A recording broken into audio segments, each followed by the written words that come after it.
If you happen to hear the words Operation Oasis, don't worry. It's not an invasion. It's just a creative 6th grade project. Hi, I'm Ella Chaffin, and welcome to Pirate Tales.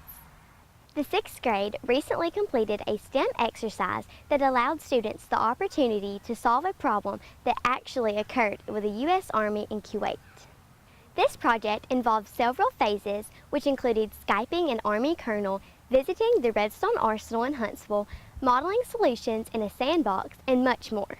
Here is Mallory Tidwell to explain Operation Oasis. This year our 6th grade started a project called Operation Oasis, and this came from a real-world scenario that was given by my colonel, Colonel William Ginther, and he actually faced this problem while overseas in Iraq. Well, we adapted it to be Afghanistan because of my history and my experience of being there. So we took a 4-week project, and we started out with teaching the 6th graders about water conservation. And so at first they adapted it to their everyday life here in an unconstrained environment. And then over the course of the next 3 weeks, they came up with a course of action to help soldiers gain water usage. So they were required to plan a course of action based on the rivers in Afghanistan, based on what type of supplies they had. And the biggest challenge was not to create a bigger problem. So they created maps, they used a sand table to build their models, and they even constructed PowerPoints that talked about the water crisis and how to solve it. We began the project while FaceTiming with Colonel Ginther, and he came and he talked about his real-world scenario without giving away the solution. So it gave the students a chance to ask questions and kind of start in that creating process with the science and engineering process. As we started ending our project, our culminating event really was on Veterans Day. The day prior, each class, each class is a platoon, and within one platoon you had 4 squads. So each homeroom teacher selected the best scenario that they thought fit our problem.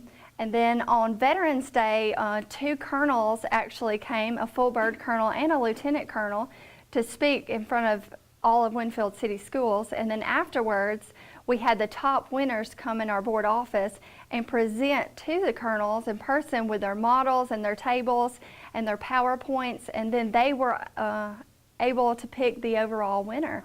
So once we went in the gym, the colonels announced the winner based off what they felt like the best course of action was. And then once they were announced, we provided them with a prize, which was an ACU jacket, an Army combat uniform. And so we had the students come down and put the jackets on, and it was a very exciting day because all of that hard work over 4 weeks, all of the different assignments, it really came together, and I was very impressed of the end result. Following the presentation of the winning squad, I was able to interview Lieutenant Colonel Gunther and Colonel Bean. I'm with Lieutenant Colonel Will Gunther and Colonel Michael Bean. On behalf of Winfield City Schools, I want to thank you for taking time out of your busy schedule to visit us. I also want to thank you for your support of the Operation Oasis project. As you can imagine, our students and staff would like to learn more about you. I would like to ask you a few questions. Tell us what promoted you to join the military. Thank you for that question, Ella. One of the reasons that prompted me to join the Army was my love for my country, and just something that when I was growing up, it was the thing to do in my family. My father served, and I felt the obligation to also serve. What would you say is the best thing about being part of the United States military? One of the best things about being part of the military is all the people that walk up to me every day that tells me thank you. It's something that gives me an appreciation for the sacrifice that I've made. Was the water shortage a real problem that you faced in the field?